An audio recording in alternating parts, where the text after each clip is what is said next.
नमस्कार दोस्तों, ओम लाइब्रेरी के इस करंट अफेयर्स के सेशन में आप सभी का हार्दिक स्वागत है। शुरू करते हैं आज के करंट अफेयर्स का सेशन। आज के करंट अफेयर्स का सेशन स्टार्ट करें इससे पहले मैं आप सभी को बताना चाहूंगा, यदि आप हमारे इस वीडियो की पीडीएफ प्राप्त करना चाहते हैं तो आप इसे हमारे फेसबुक चैनल, टेलीग्राम चैनल एवं यूट्यूब चैनल से डाउनलोड कर सकते हैं। आइए बढ़ते हैं सबसे पहले कल के प्रश्न की ओर। कल हमारे द्वारा प्रश्न पूछा गया था कि हाल ही में किस राज्य ने हमारा घर हमारा विद्यालय अभियान की शुरुआत की है। इसका सही उत्तर है मध्य प्रदेश। आप सभी लोगों ने इस प्रश्न का उत्तर सही दिया है। आइए बढ़ते हैं आज के पहले प्रश्न की ओर। वरिष्ठ राजनयिक इंद्रमणि पांडेय किस संस्था में भारत का अगला राजदूत नियुक्त किया गया है? संयुक्त राष्ट्र, विश्व स्वास्थ्य संगठन, न्यू डेवलपमेंट बैंक या विश्व बैंक? इसका सही उत्तर है संयुक्त राष्ट्र। आइए जानते हैं इसके विषय में। संयुक्त राष्ट्र एक अंतर सरकारी संगठन है। इसका उद्देश्य अंतर्राष्ट्रीय शांति और सुरक्षा बनाए रखना है। इसका मुख्यालय न्यूयॉर्क, संयुक्त राज्य अमेरिका में है। इसकी स्थापना 24 अक्टूबर 1945 को की गई थी। साथ ही इसकी आधिकारिक भाषाएं जो कि 6 हैं, जिनके नाम अरबी, चीनी, अंग्रेजी, फ्रेंच, रूसी और स्पेनिश है। वर्तमान में इसके महासचिव एंटोनियो गुटेरेस हैं। आइए बढ़ते हैं अपने अगले प्रश्न की ओर। विश्व और इंजीनियरिंग अनुसंधान बोर्ड ने उच्च गुणवत्ता आधारित वैज्ञानिक अनुसंधान को प्रोत्साहित करने के लिए कौन सी योजना की शुरुआत की है? फोर्स, एक्सेलरेट, विद्वान या विशारद? इसका सही उत्तर है एक्सेलरेट। आप सभी को यहां पर विज्ञान और इंजीनियरिंग अनुसंधान बोर्ड के विषय में जानना चाहिए। साथ ही यह भी जानना चाहिए कि यह किस मिनिस्ट्री के अंतर्गत आता है। आइए जानते हैं इस अभियान के विषय में। हाल ही में विज्ञान और इंजीनियरिंग अनुसंधान बोर्ड ने एक्सेलरेट विज्ञान नामक योजना की शुरुआत की है। यह एक अंतर मंत्रालयी योजना है। साथ ही इस योजना के प्राथमिक उद्देश्य उच्च गुणवत्ता आधारित वैज्ञानिक अनुसंधान को प्रोत्साहित करना, वैज्ञानिक जनशक्ति तैयार करना, अनुसंधान करियर और ज्ञान आधारित अर्थव्यवस्थाओं का विकास करना, देश भर में क्षमता निर्माण कार्यक्रम और कार्यशाला, शोध इंटर्नशिप के लिए एकल मंच उपलब्ध कराना भी इस कार्यक्रम की प्राथमिकताओं में से एक है। बढ़ते हैं अगले प्रश्न की ओर। हाल ही में अमेरिकी संघीय संचार आयोग ने किस देश की 2 कंपनियों को राष्ट्रीय सुरक्षा खतरों के रूप में नामित किया है? रूस, ईरान, चीन और भारत? इसका सही उत्तर है चीन। आइए जानते हैं इसके विषय में। हाल ही में अमेरिकी संघीय संचार आयोग ने 2 चीनी कंपनियों को राष्ट्रीय सुरक्षा खतरों के रूप में नामित किया है। ये 2 कंपनियां हैं हुआई टेक्नोलॉजी तथा ZTE। आप सभी को पता होगा कि इनके वाईफाइस और राउटर्स बहुत ज्यादा संख्या में भारत में भी उपयोग में लाए जाते हैं। इसीलिए यह हो सकता है कि हमारे देश की राष्ट्रीय सुरक्षा के खतरों में भी इसे नामित किया जाए। FCC ने इस चीनी कंपनियों की व्यापार और कोविड-19 और सुरक्षा मुद्दों पर बीजिंग और वाशिंगटन के तनाव के बीच बढ़ने में छानबीन की है। बढ़ते हैं अगले प्रश्न की ओर। हाल ही में भारत और किस देश के मध्य LPG व्यवसाय के लिए 50-50% संयुक्त उद्यम कंपनी के गठन के लिए समझौते पर हस्ताक्षर हुए हैं? म्यांमार, बांग्लादेश, भूटान या नेपाल? इसका सही उत्तर है बांग्लादेश। आप सभी को यहां पर जॉइंट वेंचर कंपनी के बारे में भी जानना चाहिए कि यह एग्रीमेंट होता क्या है। आइए जानते हैं इसके विषय में। हाल ही में भारत और बांग्लादेश के संयुक्त उद्यम कंपनी के गठन के लिए एक समझौते पर हस्ताक्षर किए हैं। इसके तहत बांग्लादेश में LPG व्यवसाय के लिए 50-50% संयुक्त उद्यम कंपनी की स्थापना की गई है। यह नई संयुक्त उद्यम कंपनी भारत सरकार की पड़ोस पहले नीति की ओर एक और कदम भी है। आप सभी को यहाँ पर पहले पड़ोस नीति को भी जानना चाहिए। जॉइंट वेंचर कंपनी LPG की स्थापना की लागत को कम करने और बांग्लादेश में उपभोक्ताओं के लिए इसे और अधिक किफायती बनाने में मदद मिलेगी। अगर बात होती है बांग्लादेश की, तो आप सभी को यहाँ पर बांग्लादेश के पड़ोसी देशों तथा भारत की कौन कौन से राज्यों की सीमाएं बांग्लादेश से टच होती है, यह भी याद रखना चाहिए। इंटरनेशनल बॉर्डर बांग्लादेश के 2 ही देशों से टच होती है, जिनमें इंडिया और म्यांमार है। बढ़ते हैं अगले प्रश्न की ओर। हाल ही में केरल राज्य ने ड्रीम केरल प्रोजेक्ट की घोषणा की है। इसका उद्देश्य क्या है? विदेशों से लौट रहे केरल वासियों का पुनर्निवास, राज्य का समग्र विकास, A और B दोनों या कोई नहीं? इसका सही उत्तर है A और B दोनों। आइए जानते हैं ड्रीम केरल प्रोजेक्ट के बारे में। हाल ही में केरल सरकार ने ड्रीम केरल प्रोजेक्ट की घोषणा की है। इस प्रोजेक्ट का उद्देश्य विदेशों से लौट रहे केरल वासियों का पुनर्वास और राज्य का समग्र विकास करना है। राज्य सरकार के अधीन विभिन्न विभाग इस परियोजना का समन्वय करेंगे। ग्रीन केरल परियोजना के तहत जनता से विचार और सुझाव भी आमंत्रित किए जाएंगे। मुख्यमंत्री की अध्यक्षता वाली संचालन समिति को चुने गए विचारों पर अंतिम निर्णय लेने का काम सौंपा गया है। आप सभी को यहाँ पर केरल के मुख्यमंत्री, राज्यपाल एवं इसकी राजधानी के विषय में पता होना चाहिए। साथ ही आप सभी को पता होना चाहिए कि राष्ट्रीय आपदा कर लगाने वाला पहला राज्य केरल ही है।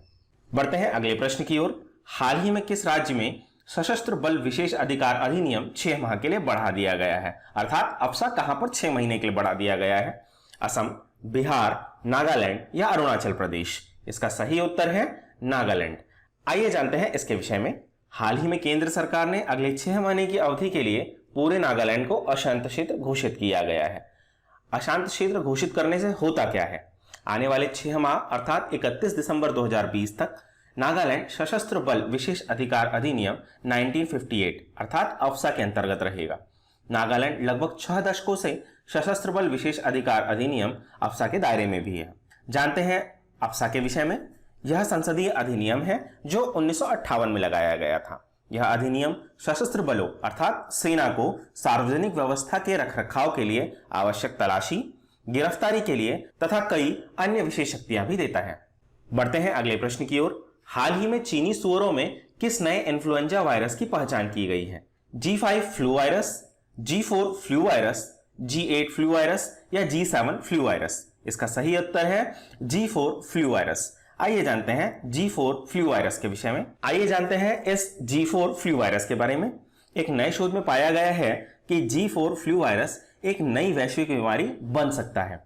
चीन के वैज्ञानिकों ने हाल ही में उभरे इन्फ्लुएंजा वायरस में एक प्रकार की पहचान की है। यह चीनी सुअरों को संक्रमित कर सकता है और इसमें एक महामारी को ट्रिगर करने की क्षमता भी है। इस वायरस का नाम G4 दिया गया है। बढ़ते हैं अगले प्रश्न की ओर।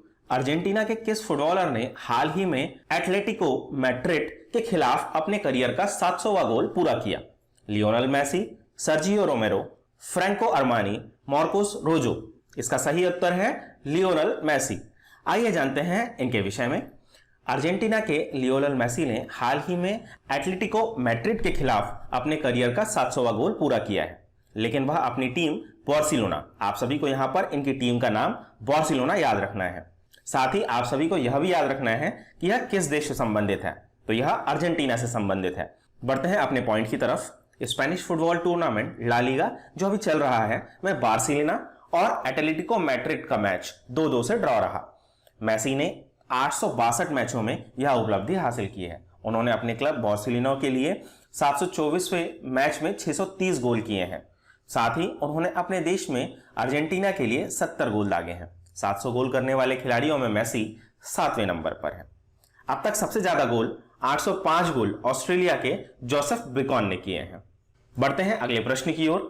आईसीसी के अध्यक्ष शशांक मनोहर के पद छोड़ने के बाद निम्न में से किसे चुनाव होने तक अंतरिम अध्यक्ष नियुक्त किया गया है? सौरव गांगुली, सचिन तेंदुलकर, इमरान ख्वाजा या सुनील गावस्कर? इसका सही उत्तर है इमरान ख्वाजा। आप सभी को सबसे पहले तो यह याद रखना होगा कि शशांक मनोहर किस देश के थे, तो शशांक मनोहर भारत के थे। इमरान ख्वाजा किस देश के थे, तो ये हांगकांग के हैं। आइए जानते हैं इनके विषय में। आईसीसी क्रिकेट परिषद के चेयरमैन शशांक मनोहर ने अपने 2 साल के 2 कार्यकाल पूरे करने के बाद त्यागपत्र दे दिया है। जब तक नए चेयरमैन की नियुक्ति नहीं हो जाती तब तक डिप्टी चेयरमैन इमरान ख्वाजा उनकी जगह लेंगे। शशांक मनोहर ने नवंबर 2015 में आईसीसी चेयरमैन का पदभार संभाला था। शशांक मनोहर इससे पहले 2008 से 2011 तक भारतीय क्रिकेट बोर्ड बीसीसीआई के अध्यक्ष भी रहे हैं। आईसीसी बोर्ड के अगले हफ्ते तक अगले अध्यक्ष के चुनाव की प्रक्रिया को स्वीकृति देने की उम्मीद है। आप सभी को यहां पर आईसीसी का फुल फॉर्म मतलब इंटरनेशनल क्रिकेट काउंसिल याद रखना चाहिए। साथ ही इसका मुख्यालय दुबई में है और आईसीसी ने अपने 111 वर्ष पूरे कर लिए हैं, मतलब इसकी स्थापना 1909 में की गई थी। बढ़ते हैं अगले प्रश्न की ओर। किस राज्य सरकार ने हाल ही में कौशल कनेक्ट फोरम नामक एक नया पोर्टल लॉन्च किया है? बिहार, पंजाब, तमिलनाडु या कर्नाटक? इसका सही उत्तर है कर्नाटक। आइए जानते हैं इसके विषय में। यह पोर्टल नौकरी की तलाश करने वालों को एक मंच पर नियोक्ताओं को जोड़ने का प्रयास करेगा। यह रोजगार की तलाश करने वाले लोग को उपलब्ध नौकरियों की जानकारी भी प्रदान करेगा। इसके अलावा यह पोर्टल नौकरी चाहने वालों और नियोक्ताओं के बीच अंतर को कम करने का काम भी करेगा। कोई भी व्यक्ति अपनी योग्यता, कौशल ब्यौरा और अन्य जानकारी अपलोड करके कौशल कनेक्ट फोरम पोर्टल पर पंजीकरण कर सकता है। बढ़ते हैं अगले प्रश्न की ओर। इंडियन ऑयल कॉर्पोरेशन लिमिटेड के अध्यक्ष का पदभार हाल ही में किसने संभाला है? श्रीकांत माधव वैद्य, राहुल प्रसाद, अनिल सचदेवा या अनमोल सिन्हा? इसका सही उत्तर है श्रीकांत माधव वैद्य। आइए जानते हैं श्रीकांत माधव वैद्य के बारे में। श्रीकांत माधव वैद्य ने देश की सबसे बड़ी petroleum company Indian oil corporation limited के चेयरमैन के पदभार संभाल लिया है। उन्होंने राजीव सिंह का स्थान लिया है। राजीव सिंह 30 जून 2020 को सेवानिवृत्त हुए हैं। दोस्तों, इस प्रकार हमारे आज के करंट अफेयर्स का सेशन समाप्त होता है। आप सभी के लिए आज का प्रश्न, विश्व बैंक ने हाल ही में गंगा पुनरुद्धार कार्यक्रम के लिए कितने करोड़ डॉलर की सहायता राशि मंजूर की है? 60 crore dollar, 40 crore dollar, 70 crore dollar या 90 करोड़ डॉलर? कृपया आप सभी अपने उत्तर कमेंट बॉक्स में दें। आई होप कि आप सभी को हमारा आज का प्रोग्राम पसंद आया होगा। दोस्तों, यदि आपको हमारा आज का वीडियो पसंद आया है तो हमारे इस चैनल को लाइक करें, सब्सक्राइब करें और अपने दोस्तों के साथ शेयर करें। साथ ही आप हमें फेसबुक, इंस्टाग्राम और यूट्यूब पर सब्सक्राइब करना ना भूलें। धन्यवाद।